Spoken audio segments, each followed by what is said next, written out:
Hello, my brother. Yeah, Deji, good evening. Yeah, good evening, my brother. Very well indeed, my brother. Very well. Yeah. I've been following your post all day. I know they're happy with you, but all the same, you have a right to your I know. I know. You have a right to I your know. And you have the right not to be happy with me. Yeah, some other times, some other times you also have the right to be happy with me. And the people in the north will not be happy with me that time. Now so life be. Yeah, no, so what I want to tell you is that we have crossed the Rubicon, Deji. To be frank with you, even we were the diaspora, we want to come back to join the fight. Yeah. We can no longer allow our men, our women, our children to be subjugated. Our women are being raped in the farm.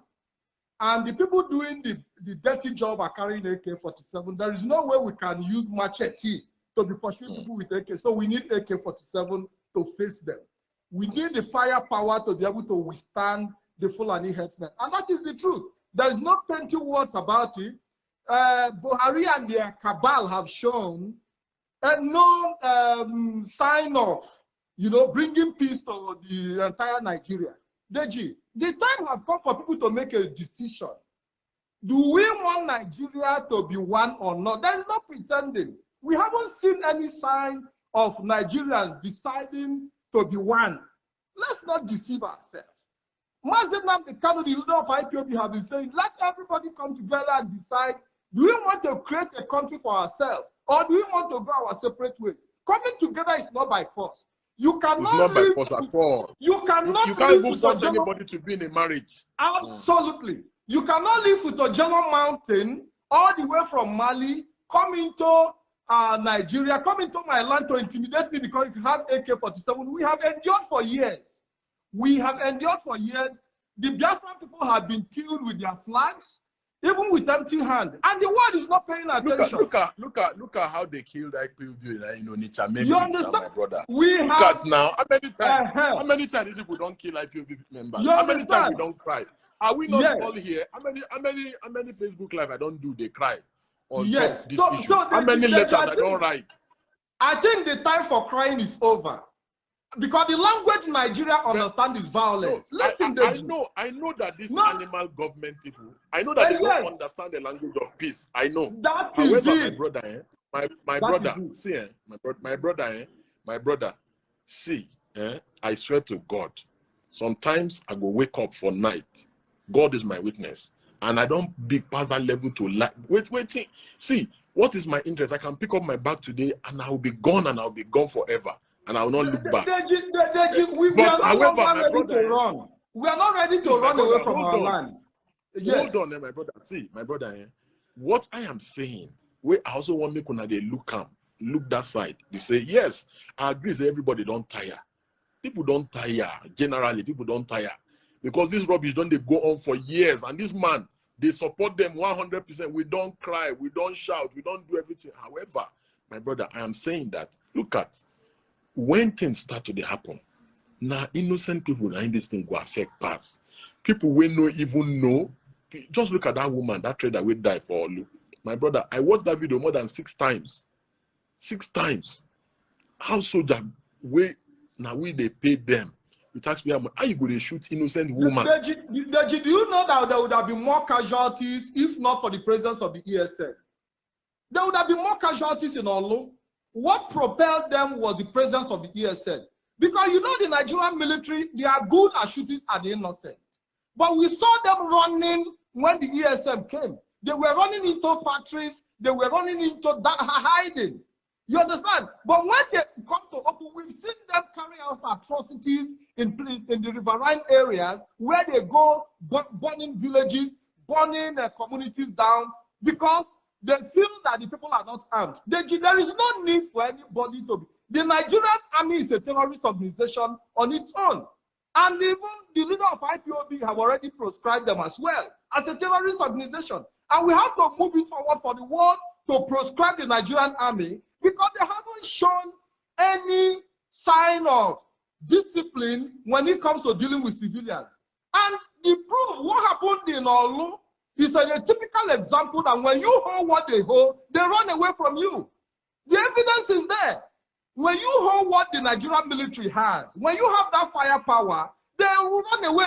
They will all withdraw back to their base. Why? Because of the intervention of the ESN. And I can tell you, they are beginning to understand that the people are no longer joking. We in the diaspora are preparing, Deji. To be frank with you, we will be coming back when the time comes, because it will not make any sense we living in diaspora and see our people being killed in the zoo called Nigeria. So the army you see on the ground is a preparation. It's a preparation. We are all coming down. So there is no need for us to be painting it. It is, if Nigeria want peace, they know how to go about it. They know how to go, but they don't want peace. Nigeria is a mafia country ruled by mafians. And you take the power of mafia to stop them. I live in a mafian country myself, and I know how the mafia operates. The people you have in power are a bunch of mafians. And it takes an extraordinary strength, capacity to bring them to their knees. And you cannot bring them down by begging and carrying Biafra flag. Or even when you held your Nigerian flag at Lekki Toge, didn't they shoot you? They shot and killed innocent people. Unarmed innocent people. So it's not a question of whether you are patriotic or you are not patriotic. You are going to die. Even you that is shouting for one Nigeria, have you not been attacked in Abuja? Absolutely. All the people shouting for one Nigeria, who want Nigeria to be united, to be one indivisible. All of you say, even when you are shouting for one Nigeria with the Nigerian, you are being killed. Solomon, my brother, Solomon Emiola just said something. He said, Deji, Nigerian military is ethnically biased with their president. And you can see that even there was a news report today that the people that Buratai recruited, he recruited mainly many people from the north. So you cannot really blame people. Deji, we are no longer interested in the position of. Listen, Nigeria have what it takes to make itself better. But the truth of the matter is, the way Nigeria is constituted, we cannot move forward. We know ourselves. Let me tell you, the whole world knows that anything you give a black man, they use it against themselves. AK-47 have been produced. Now the black man is handling it. They are using it to kill themselves. It is very, very unfortunate. We have never had anything and made good use of it. My brother, in your view, do you believe? Yes. Do you believe that the Southeast governors should be put on, maybe like give them a notice to act responsibly, just like the way the Southwest governors have acted responsibly? Hold on, my brother, hold on, please. Yes. Because you see, this whole idea of non-state actors, you know, that's what started Boko Haram. Because let me tell you something. You know, when a man is holding a gun, if he gets hungry, the first thing that will come to his head is he needs to go and rob somebody. You know, that's how Boko Haram started. It was Ali Modu Sheriff and some few people that said, oh, they needed some boys. They needed to establish some security network kind of arrangements. So once you give somebody a gun, getting back that gun from the person and the inability to control what that person goes to do with that gun is very hard. This is what politicians do every 4 years. They arm thugs all over the place. And once you arm one person, how do you call him back to say, go here, don't go?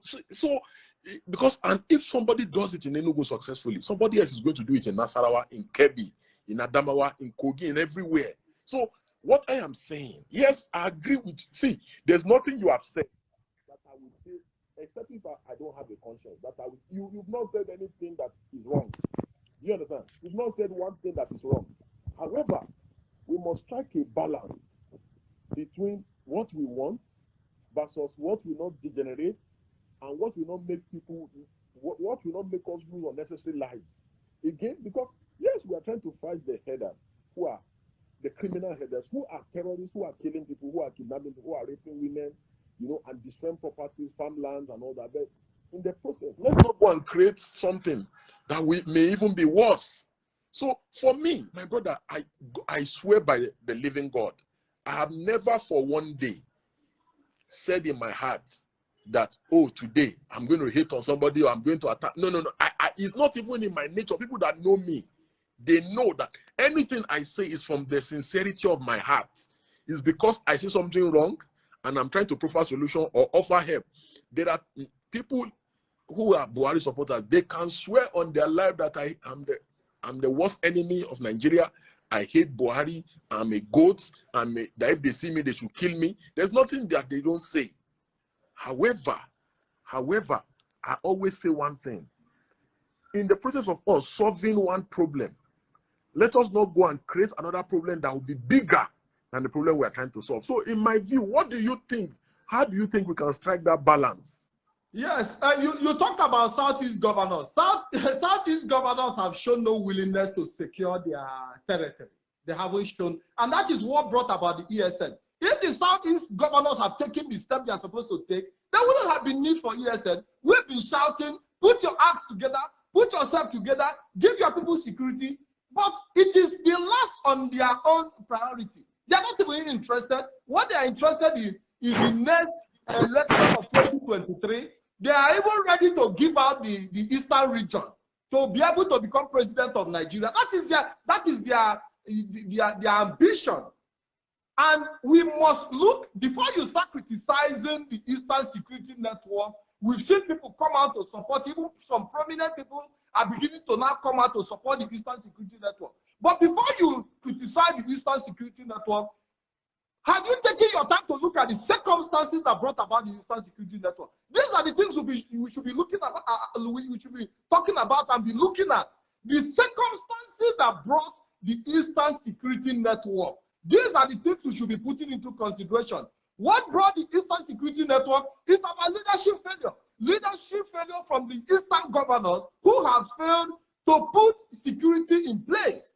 And here we are, somebody who is even declared a terrorist, now decided to take the step in the direction to secure their people. And some people are coming out to tell you, no, it shouldn't happen. If everybody in Nigeria have to arm themselves, there was a tweet you made, and you said that we are coming to a point where people have to arm themselves, and the tweet is circulating. You made this some few time ago, and it is the right decision. If people have to arm themselves, it is the situation we find ourselves. We have to arm ourselves to defend ourselves. I remember what happened in Nimbo. And in Nimbo, the governor was aware that the attackers were coming. The governor of Enugu tried to put a call across to Aso Rock, and nobody was picking his call. And we saw what happened in Nimbo community, where people were massacred. If the people of Nimbo were armed, that massacre wouldn't have taken place. But because they were not armed, they were helpless. That was why those who went to Nimbo succeeded, carried out operation for hours without any interference from the Nigerian army, without any sort of interference from the Nigerian police. They just went into the community and finished the operation and left without whatsoever government interference. Up to today, none of those people have been brought to justice. Deji, I mean, we should wake up. We have seen that this Buhari government is, there is a motive behind everything that is happening. It's not by mere, how do I say it? It's not by coincidence. What we see happening today is a programmed, a long-term programmed agenda, and it is within our power as a people to decide if we are going to stand up and die, or we are going to kneel down on our feet and beg. You understand? We've seen T.Y. Danjuma come out in the open. We've seen T.Y. Danjuma come out in the open and tell everybody that even the army themselves have colluded, that the security forces. So what else?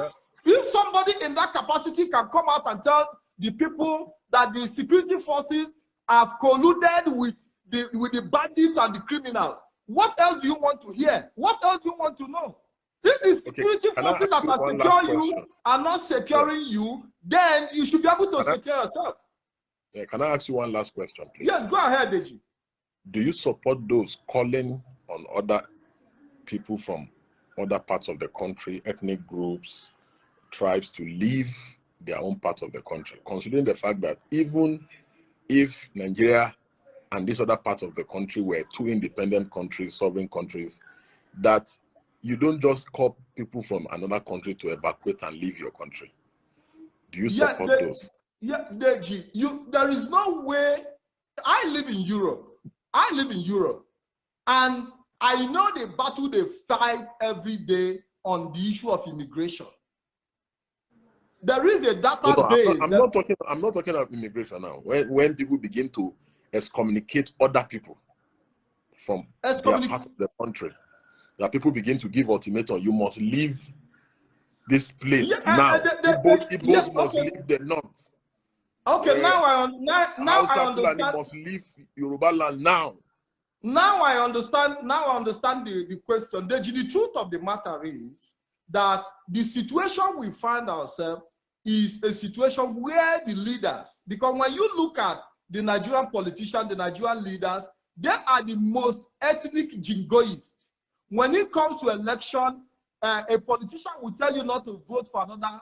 They use ethnicity and religion for political gains and purposes.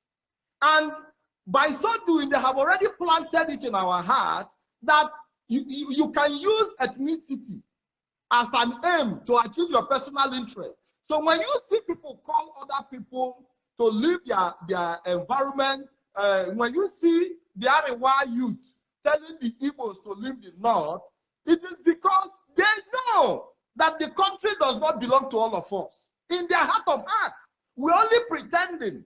Because if you see an Igbo man as a Nigerian, first of all, you cannot tell an Igbo man to leave his country. Even if they were two independent countries, I don't see how you just begin to excommunicate people. Exactly. Even if they are two independent countries, we've seen, even we that live in Europe, the white people have not asked us to go back because maybe they have diplomatic issues with the country of our origin. You know, but they can't even tell people from a country to leave their country. Absolutely. But these are strategies. These are strategies, and also an eye opener for you to know that the country you that is supposedly yours, you feel is yours, is not yours. That we are all ethnic based. We should identify. You know, the problem we have in Nigeria is that we haven't all come together to decide whether we want to live together as one. We haven't come out together, and that is why we see what is happening. It was actually a forced marriage. Yeah, we haven't all come together to decide whether we want to live together as Nigerians, and that is the reason you see somebody tell somebody who doesn't come from his ethnic group that you have to quit tomorrow because they are not feeling comfortable with you, and you are not feeling comfortable. But when we all sit together on the round table and decide whether we are going to live together, then we cannot decide what kind of country do we want to create for ourselves. Let's not deceive ourselves. Well, and these are the things that the elite, the so-called elite, have failed to do. Yes. Yeah, my brother, I have to let you go now. Thank you very much for the opportunity you gave me. Thank you very much. I appreciate you. I hope you call in again when we have another session. Thank you. God bless you. Thank you very much, Deji.